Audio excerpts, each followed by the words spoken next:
As I kiss my kids goodnight and think back on a life that now seems so foreign, I still don't understand how we didn't heed the warning signs.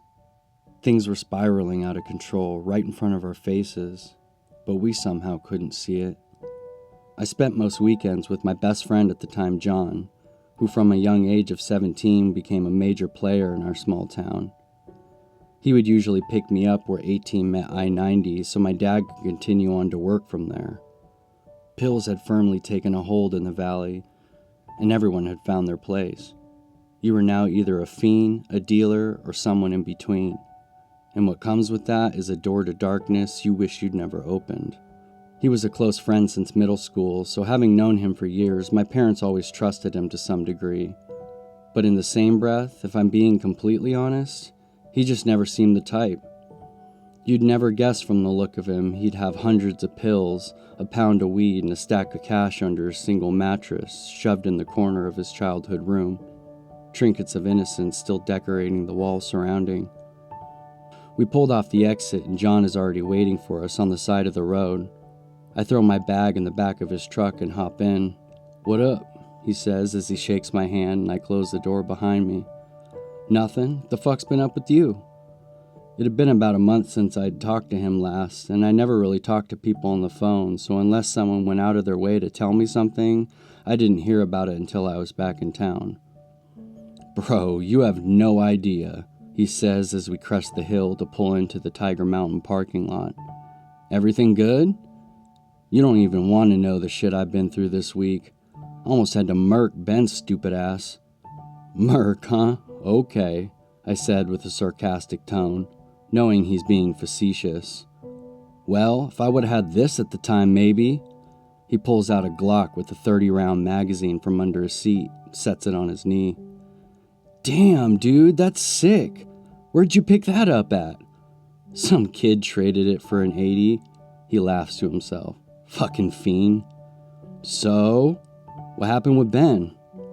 "Dumb fuck tried to rob me for a bunch of pills. So me, Collins, and Hector went in and fucked his ass up." "What are you talking about?" "Ben Roberts?" "Yeah, I know who he is." "You guys did what to him?" "He snatched a bunch of my pills, so we rolled up to his house. Didn't seem like he was home, so we went in and found him nodded out on the couch." "And?" "Stood there for a minute, not knowing what to do. So I told Hector to get him. He wasn't doing shit. So I look at Collins, and he just jumps on him with a blanket. Held his ass down. We started laying into him. After we beat his ass awake, we kept him there for hours, but he never gave it up. Had him zip-tied and locked up in his room like a 10-year-old. But of course, we weren't paying attention. He jumped out the second story onto the hot tub, disappeared. Found a couple pills, but not even close to what he took. Looking back now on that story, it blows my mind the fire that we were playing with at just the age of 16. "So, did he get you for everything?" "No, but it definitely put me back. I got a deal on some E-pills and the homie fronted me a half-pound, so I gotta break that shit down and move it. I'll be back up." "You got E? Fuck, I'll buy some." I was gonna buy some more coke, but people in the burg were literally just asking about this. I still have never done it. "Bro, these are the ones to try. I've been gone since last night. I popped 2. "Well, let me cop a couple and try 'em first. I'll buy a bunch if they're good."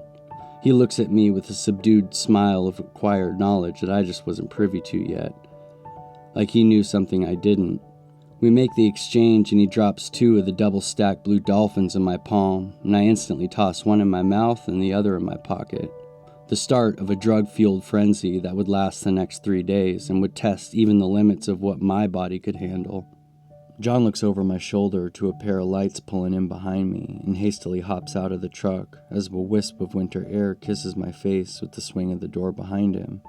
He dodges ice-filled puddles to make his way over to the idling car in the far corner of the parking lot. Slender fingers flick a half-smoked cigarette out a cracked window of a fogged-up dented Honda as John climbs into the passenger seat. Back when we were all slinging pills, we would keep these keychain bottles that you'd find at pharmacies on all our key rings, mainly to keep a small stash close while we were out doing drops. While convenient, it was also prime territory for you and your so-called best friends to steal from each other when caught slipping. As John hopped out of the car, I'm left waiting in wonder about what this pill I just took on a whim would do to me. Lost in thought, submerged in a daze, I lean over to skip the song, only to realize the truck is still running, and dangling from the keys in the ignition, a king-size silver pill bottle with a shimmer from the display lights reflecting off the front of the CD deck. I glance over, a fiendish demon whispers from the dark crevices of my mind. "You have time. Take a look. He's got plenty of money, plenty of pills. Would he really even notice?" I try to shrug it off and push it into the shadows. It persists. Before I know it, I have about 10 40-milligram OCs and another 10 to 15 blue dolphins in my hand. I quickly snag 2 more blues and a couple OCs and twist it back on the dangling keyring. I look up, just as John immediately hops in the truck, my heart beating in my throat. "Who was that?" I ask with a deflecting question, as if he somehow knew. "This dude who said he could get me some counterfeit money. I thought he was full of shit and that it would be garbage. But check this shit out." He pulls out a $20 bill and hands it to me. "What you think? Can you tell?" I look closely and feel the bill thoroughly. I would just say it slightly needs a little bit more wear, but it's damn near perfect. And it was.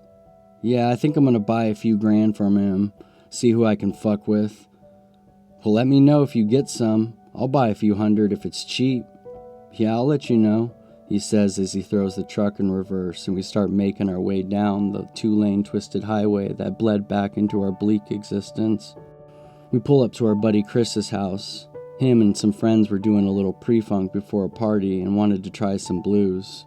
By this time it had been about 45 minutes since I ingested the pill, and honestly, I was starting to get a little pissed. Well, I'm glad I didn't waste a fuck ton of money on some bunk-ass bullshit, I thought aggressively. We hop out of the truck and make our way to the front of the door, and I'm fighting to give John the benefit of the doubt. If these things were so good, I would have felt something by now, I irrationally thought to myself. Maybe I just have a higher tolerance, 'cause what the hell? I couldn't have been more wrong. I reach in my pocket and find the other pill and toss it in my smart-ass mouth. As we march up our buddy's rain-soaked driveway, I reach out my fists and knock 3 times, the sprinkle of the rain shimmering off the front porch light, then turned around to look back towards the street when I was hit with it. Like a tidal wave of euphoria that I just can't quite put into words. I look at John, my eyes bulging with an amplified grin. "Well, these work." "I told you, bro," he says just as Chris opens the door behind me. A few girls holler from upstairs. "These good or what, John? I only have $25 and I ain't wasting on some bullshit." John smirks. "Just take a look at Pellz. Direct all your questions to him," he says with an air of confidence in the product. By this time in the valley, a lot of your average kids had already had more exposure to different drugs than I had. Almost anything you could think of was starting to roll through the valley at any given weekend.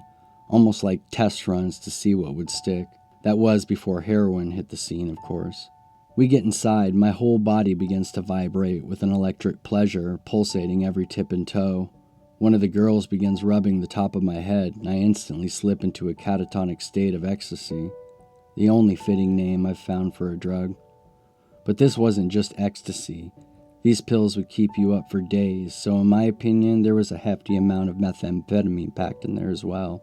Seeing me clearly entering another realm of powder-induced pleasure, anyone who was unsure before was now emptying their pockets. We chilled there for a bit, embracing each other's rocket ship come-up, smoking a few blunts before ultimately dipping off to the party down Arcadia. Me and John pull up and park under the evergreen shadows and crush a 40 on his concoction-coated mirror. He gives me about 15 milligram line and devours the rest to himself. He dumps the pills in his hand with a look of confusion. "What? What's wrong?" I ask with a manufactured look of ignorance. "Nothing. I just thought I had a few more than I did." I slightly swallow the taste of my own deception, and he thankfully moves on quickly. He grabs a bag and we dip inside, Tech 9 echoing through the tall green giants looming over us. People are spilling out of the single wide tucked in the forest. John's presence damn near made the record scratch. Word had seemingly traveled, and people were quite literally jumping over each other to try to get a pill before he ran out. And for 10 to 15 a pill, John was about to quadruple his money before the night was through. So I had to make sure I secured mine before I left back home for the week. I picked up about 50 e-pills with the warning that this was his territory. Totally fine by me. I would make more profit back home anyways. I break off from John and start making the rounds. He said no slinging E, but nothing about my perks. Granted, he didn't know I had them, but I gotta hustle to some extent as well. Nowadays I hate crowds and any focus on me, but back then I strived to be the guy at the party that people came to. I loved that attention of pulling out a bag of drugs and supplying a good time. It makes you feel godlike, especially when people cross into fiend territory. And I've been both the dealer and the fiend, so I know both sides well. I turn the corner and see Alan, Colin, and a few other people shooting dice against a wall. Some cash, some pill bottles, and a bag of weed in the pot. Colin makes a roll just as I'm walking up. Boom! He shouts with an aggressive taunt. Give me my shit! He pulls the pile towards his other winnings, packed underneath his leg. I walk up. Damn, Alan, how much you just lose? He looks at me with a piercing stare. Don't worry about it, he says with the mind your business tone. Knowing what I know about the people I was around back then, I should have steered clear of Alan after he lost that money. There was no way he wasn't going to try to find the quickest way to get his money back by any means necessary. While we weren't in gangs and didn't have turf per se, we were all plagued by jealousy and envy and would constantly plot on each other's success, waiting in the shadows to rob or usurp connects and clientele behind closed doors. We sat there bullshitting for a few minutes when a few girls from a grade below came up. Someone said you have perk 5s. I do. Can I buy a few? Everyone is doing E tonight and I'm way too scared. I know, I'm a wimp, but I would much rather take something that came from a pharmacist. You don't know what the fuck you're getting, she said with a misguided trust that we all fell for years. Yeah, girl, I got you. We break off to the corner to make the exchange, and Alan sees I have some, asks to buy a couple as well, secretly plotting. We go out to John's truck and drink a few beers and smoke a couple blunts, as if the concoction I had coursing through my veins wasn't enough. I keep my cash, but stash the remainder of what was probably 20 perks in my bag behind the seat in his truck, and we head off back to the party.